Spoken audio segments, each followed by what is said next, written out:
मैं दीपांशु सैनी के साथ बैठा हूँ जो एक राइटर है दिल्ली के। तो दिल्ली वाले तो मुझे उनसे खास लगाव है क्योंकि मेरी पहली फिल्म दिल्ली की थी, मिकी वायरस।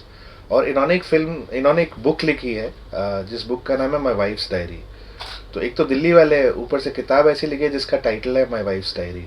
सो बहुत ही अद्भुत टाइटल है एंड जितना मैंने इस किताब के बारे में जाना है, I think it's a very interesting read. ये मेरी थर्ड बुक है और इससे पहले मेरे 2 टाइटल्स हैं। फर्स्ट था हमारा गर्ल्स हॉस्टल अनस्पोकन मेमोरीज और सेकंड था by the mountains.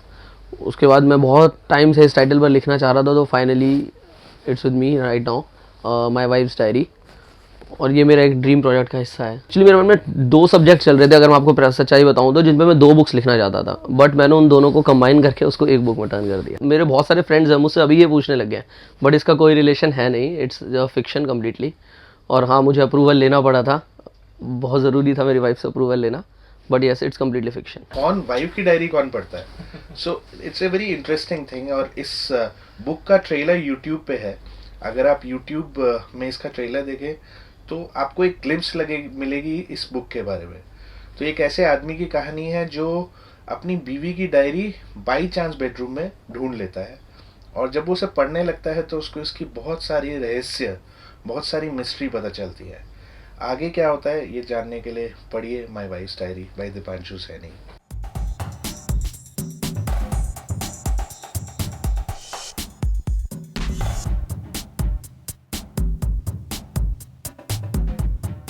My wife's diary जिस तरह का सब्जेक्ट है, जिस तरह का स्पेस है, इस स्पेस में फिल्म बहुत कम बनाई गई है।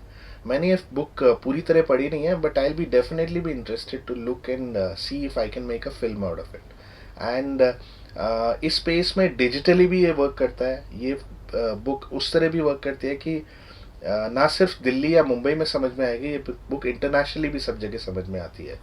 अब इस बुक का रीडिंग का जो फॉर्मेट है वो लेटर्स है, तो वो लेटर्स कितना इंटरेस्टिंग फिल्म बन सकती है ये देखना है। पर मुझे लगता है कि ये फिल्म इंटरनेशनली भी सबको वर्क करना मतलब पसंद आ सकता है। दीपांशु ने बहुत मेहनत की है बुक में। इन्होंने ना सिर्फ अपनी बीवी से परमिशन लिया, पर बहुत सारी बीवियों से परमिशन ली। सबसे परमिशन लेने के बाद ये बुक लिखी है। एंड मेरे लिए बहुत इंटरेस्टिंग है कि बहुत लंबी नहीं है, बहुत ज़्यादा बड़े फॉर्मेट में नहीं है, तो ईजी टू रीड है, ईजी ऑन योर आइज है, और a unique way of story telling है। एडेप्टेशन कितना भी मुश्किल या आसान हो, अगर कहानी का आइडिया समझ में आ जाए तो कहानी बनाई जा सकती है, फिल्म बनाई जा सकती है, और दूसरे की बीवी में हर किसी को इंटरेस्ट होता है।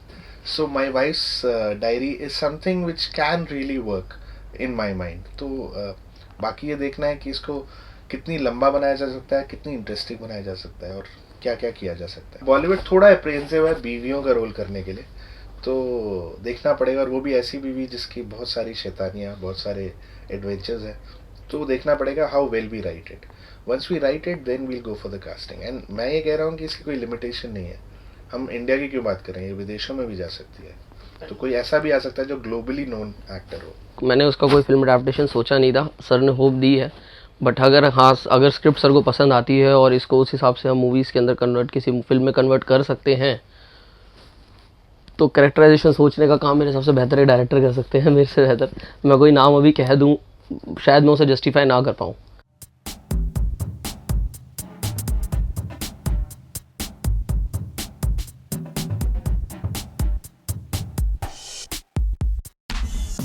एक्चुअली वही मैंने दीपांशु से पूछा इस किताब का जॉनर क्या है, तो ये कहते हैं मैं खुद भी थोड़ा सा सोच रहा था कि जॉनर क्या है, क्या ये थ्रिलर है, क्या ये ड्रामा है, does it have emotions. I think it has everything. So in my mind वो कॉम्बिनेशन जो है वो बहुत ज़्यादा इंटरेस्टिंग है। And like I said, like you said, कि जो टाइटल है वो मतलब इतना फॉरबिडन है कि ऑटोमेटिकली इंटरेस्ट जागता है। मतलब माई वाइफ्स डायरी, बाप रे बाप। While I was writing this book, तो मुझसे कई फ्रेंड्स थे मेरे, उन्होंने पूछा कि यार माई वाइफ डायरी क्यों, just keep it wife diary. कह रहे हर कोई अपने से मैच कर पाएगा। मैं कोई इंटरेस्ट नहीं लेगा, जब माई वर्ड लगता है ना तो उसकी पावर अलग रहेगी। Right now I am feeling it.